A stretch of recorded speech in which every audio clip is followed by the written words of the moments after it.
আসসালামু আলাইকুম। আমরা দেখতে পাচ্ছি দুই বন্ধু ফুটবল খেলার মাঠে বসে গল্প করছে। একজনের নাম ছিল ইহান আর একজনের নাম ছিল বিহান। তারা খুব ভালো বন্ধু। আমরা দেখতে পেলাম একটু পরেই তার বন্ধু জোসেফ জোসেফ ইহানের দিকে হেঁটে হেঁটে আসছে। জোসেফ মনে মনে কি যেন ভাবছে, তার মনটা একটু গম্ভীর। একটু পরে সে ইহানকে বলল, ইহান, জানো তোমার নামে একটা চিঠি এসেছে আমাদের কলেজে, আর সেখান থেকেই আমি চিঠিটা পেয়েছি, আর তোমাকে পৌঁছে দেওয়ার জন্যই আমি এখানে তোমাকে খুঁজতে খুঁজতে এলাম। ইহান একটু মনে মনে ভাবতে লাগলো, চিঠি?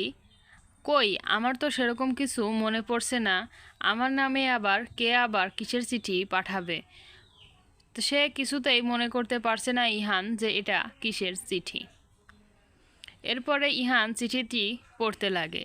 এখানে এমন লেখা ছিল যে, শর্মা মেনশন, যদি কিছু জানতে চাও তাহলে আজ রাত 12টার সময় চলে এসো শর্মা মেনশনে। এই সব কিছুই লেখা ছিল এই চিঠিতে।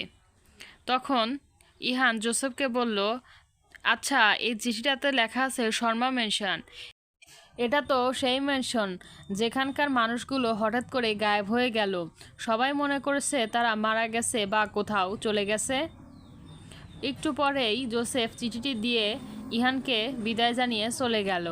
আর ইহান ভাবতে লাগলো, এখন আমি কি করব? আমাকেই কেন এই চিঠিটি পাঠানো হলো? ইহান মনে মনে খুবই চিন্তিত হলো আর একা একাই কথা বলতে লাগলো। তখন ইহান বলল, শোন বিহান, আমি আজকে রাত 12টার সময় শর্মা মেনশনে যাচ্ছি, তুই কি আমার সঙ্গে যাবি? তখনই বিহান বলে উঠল, না, আমি অনেক ভয় পাই, আর রাত করে তো কোনো কথাই নেই। রাতের বেলা আমি তো একা ঘর থেকেই বের হই না। আবার শর্মা মেনশন, যেখানে আমি শুনেছি ওইখানে রাত বিরাতে অনেক মানুষ রাত্রে ঘুরে বেড়ায়। তখন ইহান বলল, আচ্ছা ঠিক আছে, আমি আজ রাত 12টার সময় একাই যাব শর্মা মেনশনে। দেখি ওখানে গিয়ে কিছু জানতে পারি না জয়ন্ত আর অয়ন্তর ব্যাপারে। রাত প্রায় 12টার কাছাকাছি। হাতে একটি হারিকেন নিয়ে ইহান চলল সেই শর্মা ম্যানশনের দিকে। তার মনে অনেক সাহস থাকলেও তার চোখে মুখে ছিল এক অদ্ভুত ভয়ের আতঙ্ক। একটু পরেই সেই শর্মা ম্যানশনের দরজার ভিতরে পৌঁছে গেল, আর মনে হলো যে বাইরের থেকে কে যেন দরজাটা আটকিয়ে দিল। তার মনে হলো যে সে হয়তো এখানে বন্দি হয়ে যাচ্ছে। তবুও সে ভয় পেল না। সে আস্তে আস্তে করিডোরের দিকে যেতে লাগলো। হাতে একটি হারিকেন ও মনে মনোবল নিয়ে ইহান সামনের দিকে চলতে লাগলো। সে এর আগেও অনেক ভূতের বাড়িতে গিয়েছে বিভিন্ন সত্য সন্ধান করার জন্য। তারপর সে দেখতে পেল শর্মা ম্যানশনের সেই ফ্যামিলি ফটো। এখানে ছিল অয়ন্ত আর জয়ন্ত, দুই ভাই, তাদের ফ্যামিলির ছবিও। তারা ছোটবেলা থেকেই খুব ধনী পরিবারে বসবাস করত। তারা সবসময় বাইরের দেশে যাওয়ার চিন্তাভাবনা করত। এই বিষয়গুলো ইহান খুব ভালোভাবে পর্যবেক্ষণ করছিল, তাদের ছবিগুলো। তারপর তারা দেখলো যে জয়ন্ত, অয়ন্ত ও তার বাচ্চাদের জামা কাপড় ও ব্যবহার্য বিভিন্ন জিনিসপত্র বিভিন্ন র্যাকে র্যাকে সাজানো। শুজগুলো যেন নতুন কেনা হয়েছে, কোনো কিছুই যেন কিছু হয়নি। এগুলো সে উপরে তাকিয়ে দেখছিল। তারপর ইহান চলে আসলো একদম মাঝখানে, যেখানে ছিল একটা সিঁড়ি, যার সাহায্যে উপরের তলায় উঠে যাওয়া যেত। সে সিঁড়ির মাঝখানে হঠাৎই মনে হলো একটি অদ্ভুত ছায়া সে দেখতে পেল। সে নিবিড় চোখে সেই ছায়ার দিকে তাকিয়ে রইল। একটু পরেই সে দেখতে পেল যে ছায়াটি হাওয়ায় মিলিয়ে যাচ্ছে। ইহান বলতে লাগলো, কে কে ওখানে? কে?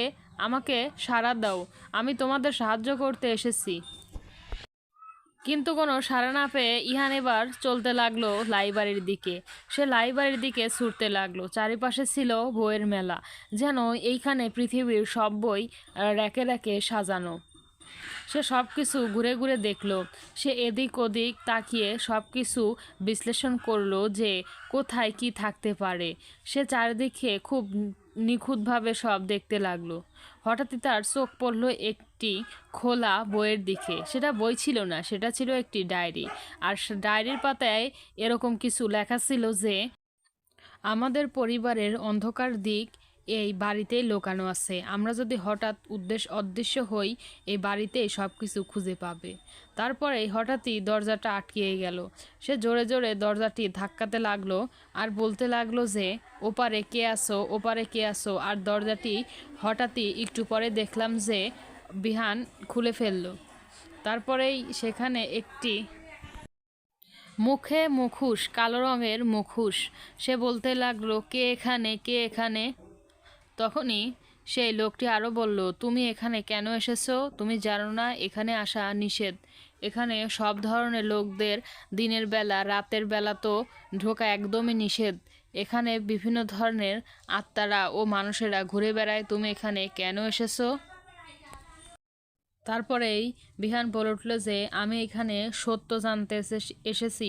শর্মা ফ্যামিলির সাথে কি হয়েছিল, তারা এখন কোথায়, তারা কেন এইভাবে দেশ ছেড়ে পালিয়ে গেলেন, তারা কি এখনও বেঁচে আছে না মারা গেছে, আমি সব সত্য এখানে জানতে এসেছি। তখন সেই কালো মুখোশধারী লোকটি বলে উঠল, সত্য? সে আবার কি, কিসের সত্য? এই বাসারই ৩য় তলায় সিঁড়ির নিচে একটি গোপন কক্ষ আছে। তুমি সেখানে গেলেই কিছু না কিছু জানতে পারবে। তারপরে লোকটি হাওয়ায় মিলিয়ে গেল।